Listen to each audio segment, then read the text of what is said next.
Hello friends, today's topic is the इन्यूएंडो।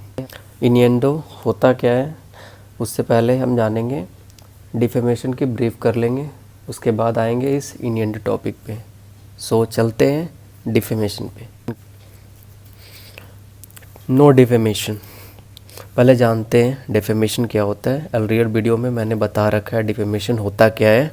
Now come to the definition and some points on defamation. A man's reputation is his property and is more valuable than any other tangible assets. One man's reputation is his property and his property is more valuable than any other property. A man's honor or respect in the society is more valuable than any other tangible asset or property. Okay, every man has the right to have his reputation, his honor, his reputation is first and foremost thing in the society. So to defame means to attack the reputation of a person. If you are going to defame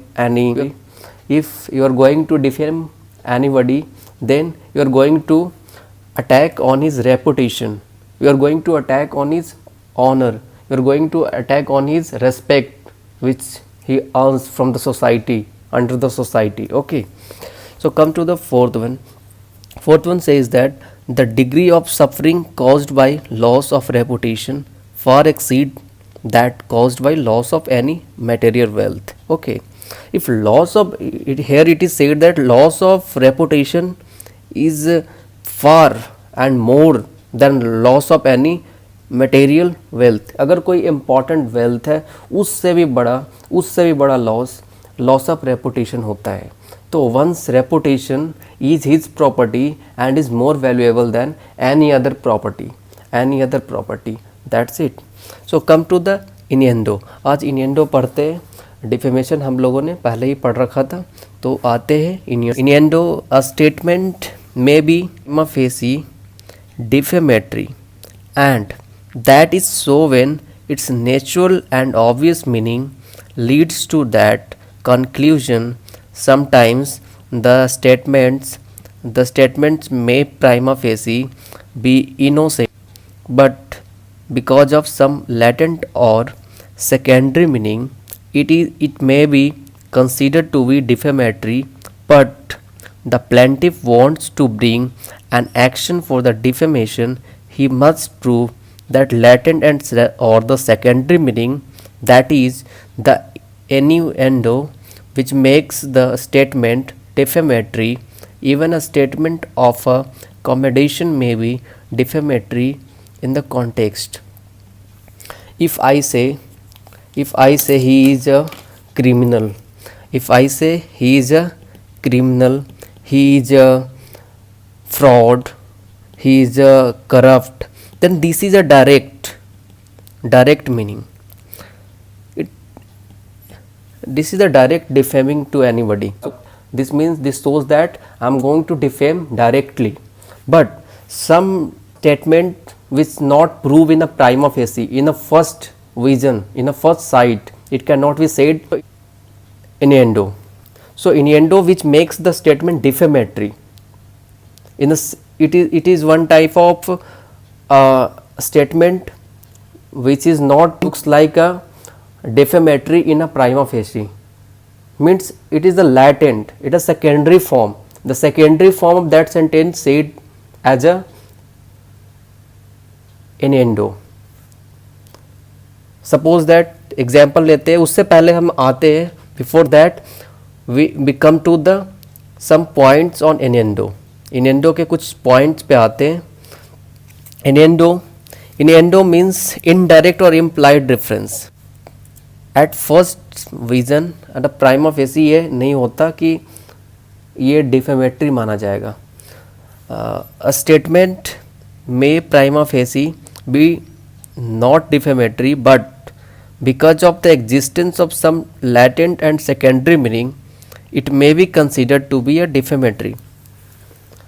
एक statement में भी prima facie not be a defamatory. शुरुआत में क्या होता है कि ये डिफेमेटरी नहीं होता, but some latent and the secondary meaning की वजह से कुछ ऐसी चीज़ें होती है, सेकेंडरी मीनिंग होती है, जिससे वो प्रूफ हो जाता है कि ये डिफेम कर रहा। सपोज दैट अगर मैं कहता हूँ कि अगर मैं डिफेमेशन की बात करूँ तो डिफेमेशन में तो हम लोगों ने कहा कि अगर वो क्रिमिनल है, वो फ्रॉड है, वो करप्ट है, तो ये डायरेक्ट हम कर रहे हैं, तो ये डायरेक्ट हो जा रहा है कि वो डिफेम कर रहा है, किसी के ऊपर अटैक कर रहा। पर अगर मैं कहता हूँ कि वाई बहुत अच्छा है, इसने मेरी घड़ी नहीं चुराई होगी, वाई बहुत अच्छा है पर इसने मेरी वॉच नहीं चुराई होगी, घड़ी नहीं चुराई होगी, तो फर्स्ट स्टेटमेंट तो वो डिफेम नहीं कर रहा है, तो ये प्राइमा फेसी डिफेम नहीं कर रहा। पर सेकंड जो स्टेटमेंट है इसका, उसने घड़ी नहीं चुराई होगी, तो ये कह रहा है कि नहीं, ये यहाँ पे डिफेमेशन है। अगर मैं कहूँ कि Y suppose that Y is a girl, okay, Y gives birth to the child, ठीक है, Y gives birth to the child. और अगर मैं कहूँ Y gives birth to the child before marriage, second statement before marriage, publicly मैं कह दूँ, तो ये डिफेमेशन हो गया।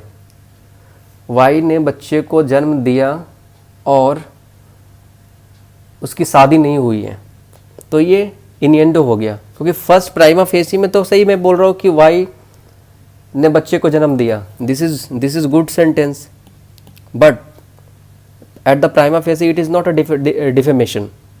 But when I say that she gives birth to the child before marriage, then this is a innuendo. उसी तरीके से यहाँ पे एग्जाम्पल दे रखा है कि डब्ल्यू टेल्स एम, डब्ल्यू ने एम को कहा that T is under the treatment of the doctor Z, W ने एम को कहा कि टी जो है अंडर ट्रीटमेंट है डॉक्टर जेड के, डॉक्टर जेड ट्रीटमेंट कर रहे हैं टी का। But if doctor Z is widely known as psychiatrist, वो साइकेट्रिस्ट हैं, तो जाहिर सी बात है कि ये सेकंड लाइन ऐसा कह दे रहा है कि वो साइकेट्रिस्ट हैं, तो कैसे वो ट्रीटमेंट कर सकते हैं, तो ये भी एक डिफेमेटरी में आ गया। नाउ आते हैं आगे कुछ एग्जाम्पल्स पे। Just take an example like even Y is a saint, अगर वाई एक सेंट है, ठीक है, Y is a saint, might be a slander if statement was understood to refer to a criminal gang known as the saint. अगर मान लिया कोई criminal gang है द सेंट, अगर होगा criminal gang the saint, Y is a saint, it's okay. ये prima facie beginning में जो फर्स्ट साइड पे ये तो नहीं लगता है कि ये एक डिफेमेशन है, लेकिन माइट भी सिलेंडर हो सकता है, ये डिफेमेशन का एक पार्ट हो सकता है। ये कब होगा? जब ये कहा जाएगा, ये समझा जाएगा वहाँ पे द सेंट अगर किसी गैंग, क्रिमिनल गैंग का नाम हो, तब ये कहा जा सकता है, लेकिन ऐसे नहीं कहा जा सकता है। सिमिलरली अगर देखें यहाँ पे तो क्या कह रहा है, similarly to say that X is an honest man and he never stole my watch.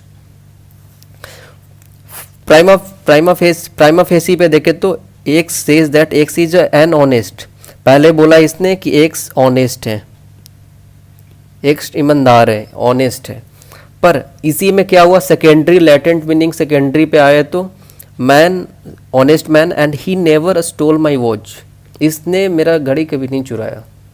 तो यहाँ पे क्या हुआ, सेकंड, फर्स्ट प्राइमा फेसी है, प्राइमा फेसी फर्स्ट साइट में ये नहीं लग रहा है कि ये डिफेमेशन है, लेकिन सेकंड साइट में सबके सामने उसने बोला कि he never stole my watch may be a defamatory statement if the person to whom the statement is made understand from this that X is a dishonest man having stolen the watch.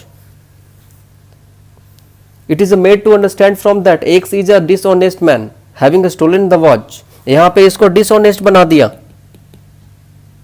कि इसने ही घड़ी चुराई है, लग तो वही रहा, यहाँ पे तो dishonest बना दिया कि इसने ही घड़ी चुराई है।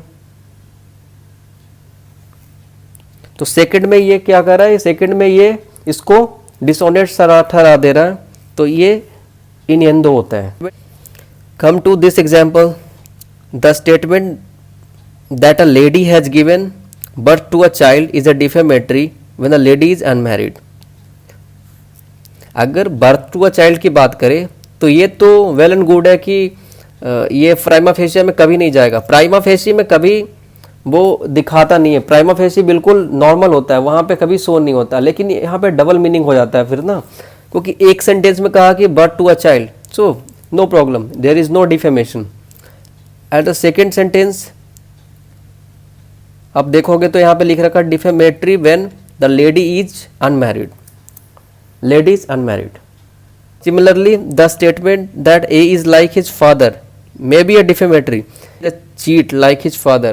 अगर वो अपने पिताजी के जैसा चीट करता है तो अगर सेकंड लाइन अगर कह दे कि if it is likely to convey that impression that he is a cheat like his father, तो ये डिफेमेशन हो गया. अगर आपको कोई कह दे कि आप एक अच्छे व्यक्ति हो पर आप चोरी करते हो, आप एक अच्छे व्यक्ति हो पर आप चोरी करते हो, तो ये डिफेमेशन हो गया. या आप ही कहते आप एक अच्छे व्यक्ति हो, आपने चोरी नहीं की होगी सबके सामने, तो ये सेकंड जो प्राइमा फेसी कभी वो नहीं होता, डिफेमेशन नहीं होता. लेकिन इनडायरेक्टली एक तरीके से होता है कि सेकंड उसी में जो सेकंड सेंटेंस हम बता रहे हैं कि वो डिफेमेशन में चला जाता है. So when the innuendo is proved, the word which are not defamatory in the ordinary sense may become defamatory. Ordinary sense में defamatory नहीं होता है, लेकिन it may become defamatory हो सकता है वो. तो ये innuendo होता है.